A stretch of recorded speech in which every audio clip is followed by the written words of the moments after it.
Коронавирустун 3-чү толкуну чокусуна чыкты. Кыргызстанда bir сутканын ичинде 1330 адам коронавируска кабылды. Алардын ичинде 42 медицина кызматкери бар. 11 адам илдеттен көз жумду. Бул өлкөдө эпидемиологиялык кырдаал курч дегенди түшүндүрөт. Бирок кандай гана болбосун карантин киргизүүгө болбойт.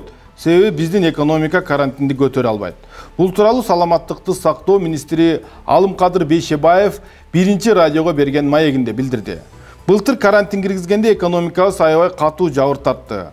Анда биз насыя алып, донорлордон каражат алып эптеп чыкканбыз. Бул жолу карантин кылсак, айлык акылар, пособия, пенсияларды төлөй албай калышыбыз мүмкүн. Ошондуктан карантин киргизүүгө таптакыр болбойт деди.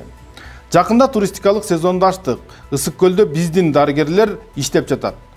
Өзүңөр көргөндөй эле, ал жакта оорулар аз эле санда болуп жатат. Эң негизгиси бет кап кийип, антисептик колдонуп, аралыкты сакташ керек деди министр. Өлкө башчысы Садыр Жапаров эпидемиологиялык кырдаалды жакшыртуу максатында республикалык чам штабка калкты вакцинациялоодун тездетүү тапшырмасын берди. Бул тууралуу президенттин администрациясынын басма сөз кызматы маалымдады. Президенттин администрациясынан баштап министрлер кабинети, министрлик менен ведомстволордун аймактагы бөлүмдөрү, айыл өкмөттөр өз кызматкерлерин тез аранын ичинде вакцинациядан өткөрүш керек.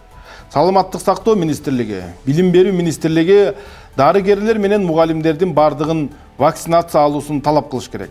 Ошондой эле дин кызматкерлери кайсы конфессия болбосун вакцинациядан өтүүсү зарыл.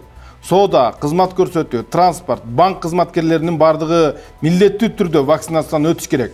Ошондой эле Садыр Жапаров жалпы элди өзүнүн жана жакындарынын саламаттыгы үчүн жоопкерчиликтүү болуп, вакцинация алууга чакырды. Кыргызстанга Кытайдан 1.250.000 доза Sinopharm вакцинасы сатылып алынат. Бул тууралуу министрлер кабинетинин башчысынын орун басары Жылдыз Бакашева маалымдады. Учурда бул маселе боюнча сүйлөшүүлөр жүрүп жатат. Июль айынын аягына чейин вакцинанын биринчи партиясы келип калышы керек.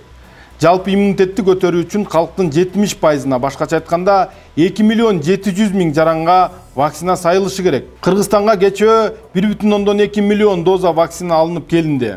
11-июлдан баштап калкты массалык түрдө вакцинадан өткөрүү иш-чарасы башталды. Биринчи кезекте доктурлар, социалдык кызматкерлер, укук коргоо органында иштегендер жана 65 жаштан жогору адамдар вакцина алышат. Негизи эле 18 жаштан жогору жарандардын бардыгы вакцина алууга укуктуу.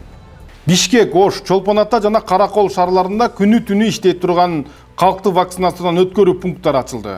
Бул шаарларда эл көп чогулган аянттарда, сейилбактарда чатырлар тигилип, вакцина сайылып баштайт. Бул тууралуу министрлер кабинетинин башчысынын орун басары Жылдыз Бакашева маалымдады. Анын айтымында бүгүн Sinopharm вакцинасы өлкө аймактарына жеткирилет. Эскерте кетсек, май айында холодильник иштебей калып 930 доза Спутник вакцинасы жарактан чыккан. Бул жолу андайга жол берилбейт. Вакцинаны сактоо, ташып жеткирүү алгоритмдеринин бардыгы иштелип чыкты, деди Жылдыз Бакашева.